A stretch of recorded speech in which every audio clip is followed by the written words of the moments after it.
चलिए आज हम लोग चलते हैं क्लास 11th, जिसमें मैंने टॉपिक लिया है सेट्स, और इस सेट्स के टॉपिक में हम लोग देखेंगे टाइप्स ऑफ सेट्स। सो आइए देखते हैं टाइप्स ऑफ सेट्स में। टाइप्स ऑफ सेट्स, पहला टाइप हम लोग लेते हैं singleton set. Singleton set, singleton set का मतलब हो गया कि जिस सेट में सिर्फ एक एलिमेंट हो। सिंगलटन सेट को हम लोग हिंदी में एकल समुच्चय भी बोलते हैं। एकल समुच्चय, सेट्स का मतलब समुच्चय होता है, सो हिंदी में हम लोग एकल समुच्चय बोलते हैं, यानी सिंगलटन सेट। जिस सेट में एक ही एलिमेंट हो उसको हम लोग सिंगलटन सेट कहते हैं।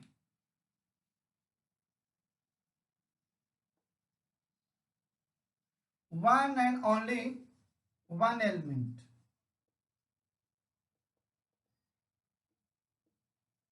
in a set, one and only one element in a set, एक ही एलिमेंट हो। जैसे मान लीजिए हम लिखते हैं ऐसे 1, ये लिखते 4, ये लिखते 6, और ये लिखते ऐसे। सो ये सिंगलटन सेट है। उसी तरह से दूसरा हम लोग चलते हैं जिसको हम लोग बोलते हैं pair set. Pair set, pair का मतलब हो गया दो, यानी जिस सेट में दो एलिमेंट्स हो हम लोग उसको बोलते हैं पेयर सेट्स, यानी टू एलिमेंट्स।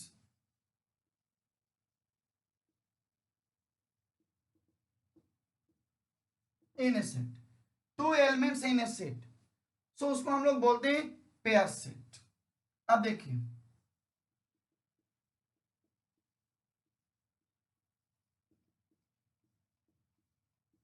इस तरह से ये पेयर सेट्स है। अब चलते हैं तीसरे तरफ जिसको हम लोग बोलते हैं finite set.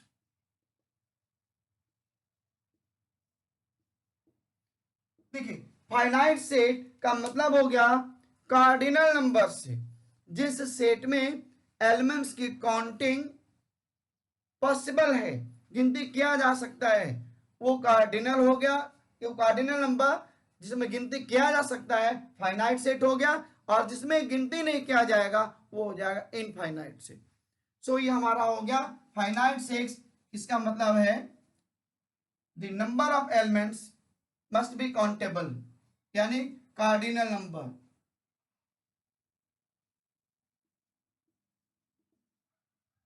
Cardinal number,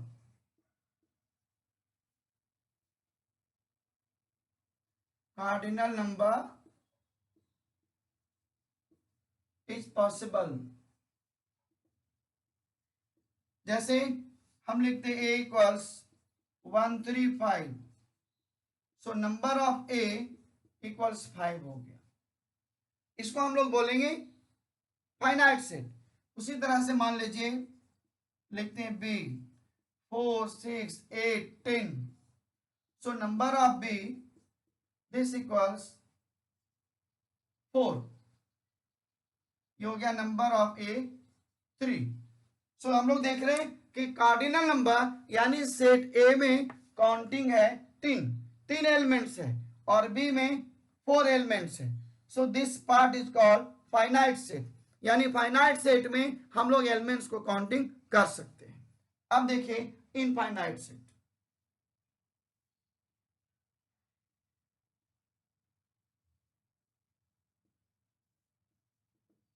infinite sets का मतलब हो गया कि जो उसकी काउंटिंग है वो अप्रोक्सीमेटली पॉसिबल नहीं है गिनना कि 10 20 50 60। जैसे मान लीजिए अभी हम लोग बात कर रहे हैं सेट के बारे में, तो अब किसी जंगल की बात करें तो जंगल में जितने भी पेड़ पौधे हैं छोटे से बड़े या उनके पत्तों, स्टार्स इन द स्काई, ये सारे के सारे जितने भी हैं वो इनफाइनाइट सेट्स में आएंगे, यानी इसकी कार्डिनल नंबर पॉसिबल नहीं है।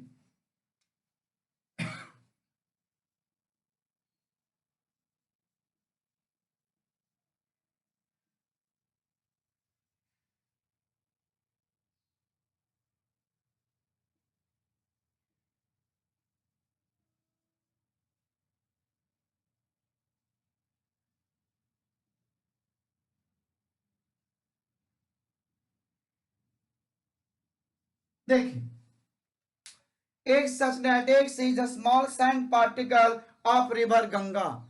अब देखिए गंगा नदी के स्मॉल पार्टिकल के लिखा हमने स्मॉल पार्टिकल, यानी गंगा नदी के एक स्मॉल पार्टिकल यानी छोटी से रेत, small sand particle of river Ganga.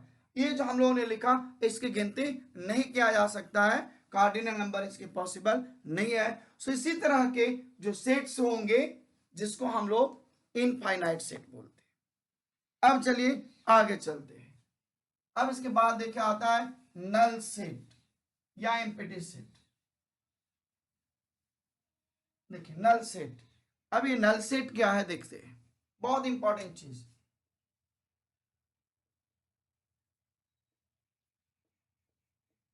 ये देखिए नल सेट। अब देखिए नल सेट क्या है, वैसे कहने के लिए हम लोग बोलते हैं नल सेट, यानी नल सेट को फाइव या ऐसे रिप्रेजेंट किया जाता है, ये और ये, this is the symbols of null set. Null set को ऐसे हम लोग रिप्रेजेंट करते हैं, लेकिन ये नल सेट होता क्या है आइए इसके बारे में समझते हैं। देखिए एक्चुअली अभी तक हम लोग जो बात कर रहे थे ये बात कर रहे थे कि सेट्स, अब आए उसके टाइप्स। अब देखिए नल सेट की बात हम लोग कर रहे हैं। सेट में क्या कहा गया, वेल डिफाइंड कलेक्शन। जब वेल डिफाइंड कलेक्शन होता है तो हम लोग क्या बोलते हैं, सेट। अब सवाल ये उठता है, नल सेट ये कहता है कि जिस सेट में कोई भी एलिमेंट नहीं हो, कोई भी एलिमेंट नहीं हो, हम उसको नल सेट कहेंगे। हाउ कैन, हाउ कैन, कैसे पॉसिबल है, जब एलिमेंट होगा ही नहीं तो वेल डिफाइंड नहीं होगा, कलेक्शन नहीं होगा, फिर सेट कैसे होगा, सेट का नाम क्यों आया, नल सेट क्यों आया। ठीक है बोल दिए डेफिनेशन कि जिस सेट में एक भी एलिमेंट नहीं हो हम लोग उसको नल सेट बोलते हैं। बट हाउ, कैसे संभव है, क्योंकि सेट को जो हम लोग डिफाइन किए उसमें यह कहा गया कि वेल डिफाइंड कलेक्शन होना चाहिए, उसको सेट में रिप्रेजेंट करेंगे। तो ये नल सेट कहां से आ गया, और आया तो है क्या, समझना पड़ेगा इसको।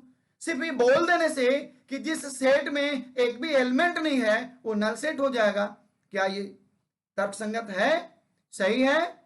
यदि सही है तो जो वेल डिफाइंड कलेक्शन की बात किया, कलेक्शन का क्या मतलब है, कलेक्शन का मतलब क्या है, बहुत सारे ऑब्जेक्ट्स, बहुत सारे एलिमेंट्स को हम लोग इकट्ठा करते, और उसमें भी कहा वेल डिफाइंड होना चाहिए, यानी उसको परिभाषित होना चाहिए, उसकी पैरामीटर होना चाहिए जिसके आधार पर कह सकते हैं कि कलेक्शन वेल डिफाइंड है, तब उस सेट में रिप्रेजेंट किया जाएगा। और दूसरी तरफ हम लोग कह रहे हैं नल सेट जिसमें एलिमेंट ही नहीं हो, हाउ कैन इट पॉसिबल, कैसे ये संभव है, पॉसिबल है, यदि है तो कैसे है। आइए चलते इस पे बात करते हैं, समझिएगा। अभी जो हम लोगों ने चर्चा किया, अभी जो हम लोगों ने डिस्कस किया कि वेल डिफाइंड कलेक्शंस होगा तो सेट में रिप्रेजेंट करेंगे। इट मीन जो पैरामीटर दिया गया, जिस पैरामीटर पे हमको एक ग्रुप बनाने जा रहे हैं, जैसे मान लीजिए अब सीबीएसई रिजल्ट्स आउट करता है 10th का 12th का, जिसमें ये लिखता है 60%, 80%, 90%, 95%, 99% या 100%, तो उसमें 3 ग्रुप है, 60 एंड एबव फर्स्ट डिवीजन बोलते हैं हम लोग, 45% एंड एबव यानी 59.9 तक बिलो 60% सेकंड डिवीजन बोलते हैं, और बिलो 45% हम लोग थर्ड डिवीजन बोलते हैं। तो क्या ये पैरामीटर नहीं है। अब आप जाते हैं एग्जाम देने के लिए, आप आईआईटी फाइट करने जाते हैं, क्या बोलता है 75% चाहिए, अब आपके पास 75% नहीं है, फिर आईआईटी देंगे, ये पैरामीटर नहीं है क्या। तो जिन बच्चों को 75% से अबव आएगा वो एलिजिबल हो जाएंगे उस टेस्ट में बैठने के लिए कि नहीं, तो ये पैरामीटर हुआ कि नहीं। तो जब ये पैरामीटर हो गया इसका मतलब ये वेल डिफाइंड कलेक्शन हुआ। लेकिन यदि ये कहा जाए कि सीबीएसई से ये बच्चा पास है, सीबीएसई से पास है, वो भी एक ग्रुप बना दिया, all the students those who have passed class 10 from CBSE board, जो भी 10 से पास हो गया, तो क्या जितने पास कर गए 10 से वो सारे के सारे 80% वाले? नहीं। अब ये कहा जाए कि ऑल द स्टूडेंट्स दो जो है पास +2 एग्जाम्स फ्रॉम सीबीएसई बोर्ड, तो क्या सीबीएसई बोर्ड से जितने लोग पास करते क्या वो सारे 75% वाले?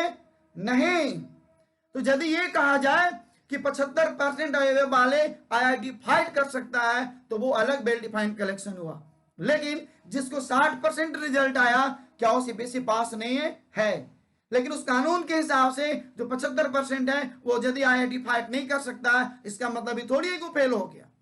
तो यदि ये समझा जाए कि आईआईटी फाइट करने वाले यानी 75% से एबव परसेंट वाले ग्रुप की जो संख्या होगा और उसमें ये कहा जाए ये बच्चा बिलो 75% यानी 60% है, तो उस 75% के रिस्पेक्ट में उस पैरामीटर में ये 60% वाला नल सेट कहलाएगा, 60% वाला नल सेट कहलाएगा। और 75% एंड एबव जो ग्रुप वाले होंगे वो उस पैरामीटर में वो वेल डिफाइंड कलेक्शंस होंगे, लेकिन उससे कम वाले उसके रिस्पेक्ट में नल सेट कहलाएगा। आइए दूसरा एग्जांपल लेते हैं। जैसे मान लीजिए किसी स्कूल में अब सेक्शन ए बनाया गया फिजिक्स केमिस्ट्री मैथ्स का विथ आईपी के साथ। अब मान लीजिए दूसरा कोई सेक्शन बनाया गया बी फिजिक्स केमिस्ट्री मैथ जिसमें विदाउट आईपी यानी कंप्यूटर नहीं पढ़ेगा, ऐसा समझिए, लेकिन वो फिजिक्स केमिस्ट्री मैथ पढ़ेगा। तो सेक्शन ए और बी बनाया जाए। ए में मैंने कहा ए विथ आईपी पीसीएम और मैंने कहा बी विदाउट आईपी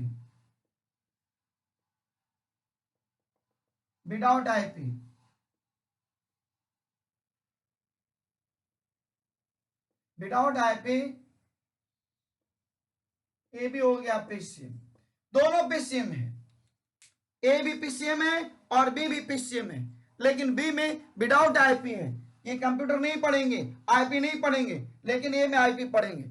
अब ये सवाल उठता है, हम कोई एक बच्चा सेक्शन ए का ले लेते और सेक्शन ए के बारे में कोई एक बच्चा को लिया XYZ और कहा this is the element of B, ये बच्चा बी का है, तो क्या पॉसिबल है? नहीं, क्योंकि बी में सारे फिजिक्स केमिस्ट्री मैथ वाले कंप्यूटर नहीं पढ़ेंगे और मैंने कहां से लिया? ए से। तो ये वाला क्या है? कंप्यूटर पढ़ेगा, तो कंप्यूटर पढ़ेगा उसको हम बी के रिस्पेक्ट में नल सेट बोलेंगे। और कोई बच्चा बी सेक्शन का हम ले लें और कहेंगे विथ आईपी यानी ये बच्चा कंप्यूटर पढ़ता है, लेकिन बी का कोई भी बच्चा कंप्यूटर नहीं पढ़ता है, तो उस बच्चे को यदि विथ रिस्पेक्ट टू ये बात किया जाए तब हो जाएगा null set. So this is the meaning of null set. Null set का मतलब ये कभी नहीं होगा कि एलिमेंट्स ही नहीं होंगे। हम लोग बोल देते हैं किसी सेट में जब एलिमेंट नहीं हो हम लोग नल सेट बोलते हैं, नहीं, ये बोलना पड़ेगा कि हम किस रिस्पेक्ट में बात कर रहे हैं। जैसे मैंने कहा सेक्शन बी का बच्चा हमने लिया, अब विथ रिस्पेक्ट टू ए बात करें तो बी का एक एक बच्चा ए के रिस्पेक्ट में नल सेट कहला जाएगा, और ए का बच्चा विथ रिस्पेक्ट टू बी एक एक बच्चा जितना भी ए सेक्शन में होगा वो बी के रिस्पेक्ट में नल सेट होगा। क्यों? क्योंकि इसकी पैरामीटर में physics chemistry math with IP है और इसकी पैरामीटर में physics chemistry math without IP है, सो दूसरे के रिस्पेक्ट में वो नल हो जाएगा, लेकिन अपने आप में एक पैरामीटर में है, वो वेल डिफाइंड कलेक्शन है।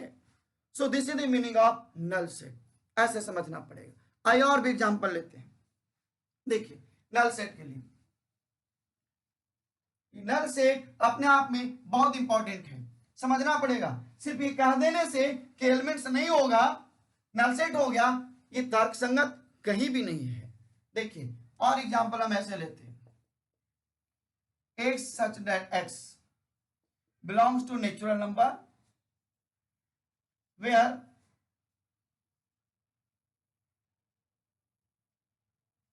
x plus 1 is equals to 0। अब देखिए मैंने क्या लिखा, x such that x belongs to natural number, कहता है x इसी प्रकार एक नेचुरल नंबर है जहां पे x plus one equals zero. अब देखिए x plus one equals zero का मतलब क्या हुआ, x plus one equals zero, therefore x equal minus one. क्या ये माइनस वन नेचुरल नंबर है, ये माइनस वन नेचुरल नंबर है? सोच के देखिए, विचार करिए कि एक x equal to minus one natural number है। यदि नहीं है तो इसके रिस्पेक्ट में ये जो रिजल्ट आ रहा है ये नल सेट हुआ, इसके रिस्पेक्ट में नल सेट हुआ नेचुरल नंबर के रिस्पेक्ट में, क्योंकि x equal to minus one natural number नहीं है। अब आइए इसी को देखिए तर्क संगत करते हैं। यदि ये कहा जाए b x such that x belongs to I, where समझिएगा x plus one equals zero, बिल्कुल समझिएगा, एकदम इत्मीनान से समझिएगा। हम लोग नल सेट पर चर्चा कर रहे, टाइम दे रहे। देखिए क्या मैंने लिखा है, x such that x belongs to I या z यानी इंटेजर्स होल फैमिली जितनी भी है, इंटेजर्स पूरी इकट्ठे पॉपुलेशंस के तरह है, जिसमें natural numbers, whole numbers, positive negative सारे पार्ट्स आ जाते, जितने भी रियल नंबर्स के ग्रुप हैं सब इसी बीच में आता है। सो देखिए x belongs to I where x plus one equals zero. जब x plus one equals zero है तो हम लोग x कितना मिल रहा है, माइनस वन, और ये माइनस वन इंटेजर है। तो अभी मैंने क्या कहा, नेचुरल नंबर के रिस्पेक्ट में ये नल सेट हो गया, बट इंटेजर के केस में ये नल सेट नहीं है, नल सेट, क्योंकि इसमें ये वैरी कर रहा है, इसमें ये सेटिस्फाइड है। सो ये वेल डिफाइंड कलेक्शन है किसके रिस्पेक्ट में, इंटेजर्स के केस में। तो इंटेजर्स में ये नल सेट नहीं हुआ, जबकि नेचुरल नंबर में नल सेट हो गया। अब इसी जगह पे यदि मैं I की जगह W कर दूं, यानी होल नंबर, I की जगह मैं होल नंबर कर दिया, x plus one equal to zero. So अब x इक्वल्स माइनस वन, ये होल नंबर नहीं है, क्योंकि होल नंबर जीरो से स्टार्ट होगा, लिस्ट होल नंबर जीरो है, और अपना रिजल्ट कितना है, x equal to minus one. तो अब जब I था तब ये नल सेट की दुनिया में नहीं था इसके रिस्पेक्ट में, लेकिन जब ये होल नंबर हो गया तब ये अब वापस ये नल सेट हो गया। क्यों, क्योंकि होल नंबर नहीं है। सो होल नंबर के पैरामीटर में ये वेल डिफाइन नहीं है। तो जरूरी नहीं हो कि जितने भी ग्रुप वेल डिफाइन होता है वो प्रत्येक पैरामीटर पे फिट हो जाए, जरूरी नहीं है। कोई ना कोई एक पैरामीटर पर एक ग्रुप बन गया, दूसरे पे दूसरे ग्रुप बन गया, तीसरे पे तीसरे ग्रुप बन गया, चौथे पे चौथे ग्रुप बन गया। इस तरह से जब पैरामीटर फिट होता है तो प्रत्येक पैरामीटर एक ग्रुप में शामिल पॉसिबल नहीं है। इट मे बी दो चार पैरामीटर मिल जाए, लेकिन जरूरी नहीं है। तो आइए आगे देखते हैं और भी एग्जांपल्स। जैसे मैं ले लिया C, एक such that x belongs to Q, मैंने लिखा Q का मतलब हो गया rational number where x square plus one equal to zero. अब देखिए ये रेशनल नंबर जब भी होता है तो रियल नंबर होता है। क्या होता है, रियल नंबर होता है। क्यों मतलब होता है रेशनल नंबर, तो रियल नंबर होता है। लेकिन अब आप देखिए इसको, x square plus one equal to zero, x square minus one, x root under minus one. समझिए, ये मैंने रफ वर्क किया समझने के लिए। सो अब देखिए ये मैंने रफ किया समझने के लिए ऐसे। तो अब देखिए ये जो मैंने रफ वर्क किया, कि क्या रफ वर्क जो है x equal to root under minus one, क्या ये root under minus one real है? नहीं है, नहीं है रियल। तो जब रियल ही नहीं है तो रेशनल कैसे हो सकता है? सो इस रिस्पेक्ट में, रेशनल के रिस्पेक्ट में, क्योंकि रियल नहीं है, रियल होता तभी रेशनल होता। क्योंकि रेशनल नंबर रियल के केस में होता है, इसलिए इस रिस्पेक्ट में ये जो रिजल्ट है नल सेट हो गया। आइए आगे और चलते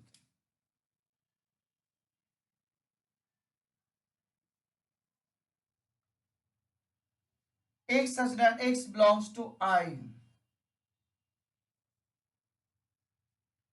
where 2x minus 1 equals 0। अब देखिए मैंने लिखा है x belongs to I where 2x minus 1 equals 0। अब 2x minus 1 0 के बराबर है तो ये कहता I फॉर इंटीजर। तो अब देखिए इसको समझिए, 2x minus 1 so x equals 1/2, कितना मिलेगा 1/2। तो जब x 1/2 मिल रहा है तो आप जरा सोच के देखिए क्या ये x 1/2 ये इंटीजर है? नहीं है, 1/2 इंटीजर नहीं है, रियल नंबर है। यदि i की जगह r कर दिया जाए, रियल नंबर कर दिया जाए, तब ये नल सेट नहीं होगा, बट इंटीजर के केस में ये नल सेट हुआ। सो इस तरह से हम लोग नल सेट समझेंगे। आई थिंक आप समझ गए होंगे। So thank you.